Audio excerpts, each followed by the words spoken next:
Hi, it's Bobbie. I am trying to do this video thing again. We'll see how it works. Anyway, it's Sunday. I'm getting ready to go to a carnival. That's why I'm dressed as this. I'm volunteering at a stuffed potato bar for 5 hours today. Anyway, I want to talk a little bit about the psychosocial. And I know you guys just did it. I want to talk a little bit about the process of doing a psychosocial because it's a really important instrument. It is also sometimes very hard to be able to do in a way that feels like it meets your needs.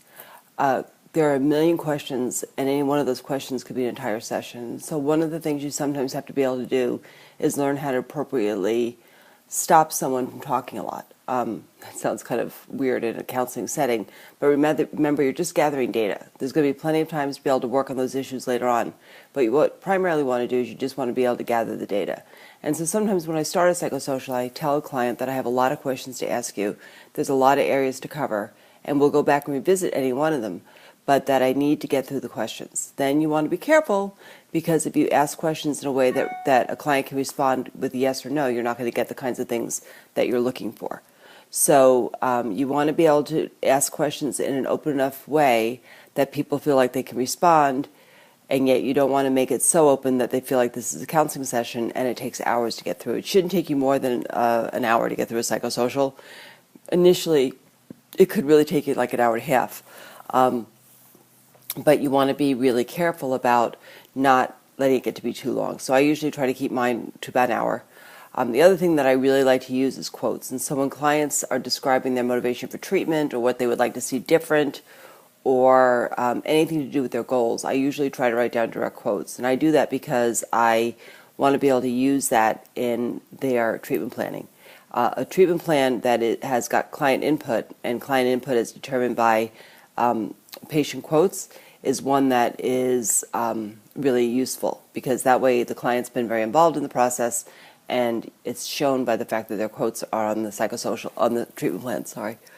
I also sometimes ask questions beyond the question that I'm asking. So let me give you an example of that. If I ask a client if they have do self-destructive behaviors like cutting, burning, pulling their hair, pulling their eyebrows, pulling their eyelashes, anything like that, and they say yes, I ask them when it started and when did it end. And then I also want to assess to see whether or not there's been any current plans or current behaviors around doing it, because if there is, I want to be able to help them figure out a way that they can change that so they no longer feel that they have to be involved in those behaviors. In fact, I want to let them know that I can't keep them at their level of care unless I'm set up that way, to accommodate them if they're going to do self-destructive behaviors.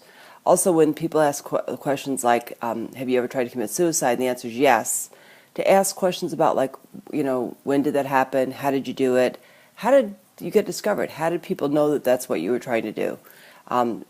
Because that, when clients tell you that they wanted to commit suicide, they took an overdose of pills, but they called their mom, and oftentimes it's very indicative about what it is that is keeping them alive. It's hard to know if they did it for attention or why they did it, but the fact that they made a call does change the intensity of the suicide attempt to some degree. The other thing that you want to be able to do is gather information about things like abuse.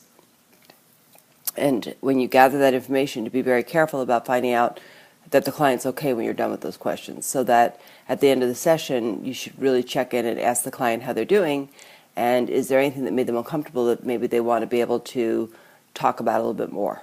But also to let them know that you will be there for other sessions to be able to talk through more of the issues that were addressed. That's it for right now. I'll be back later on for more, and I hope you have a great day.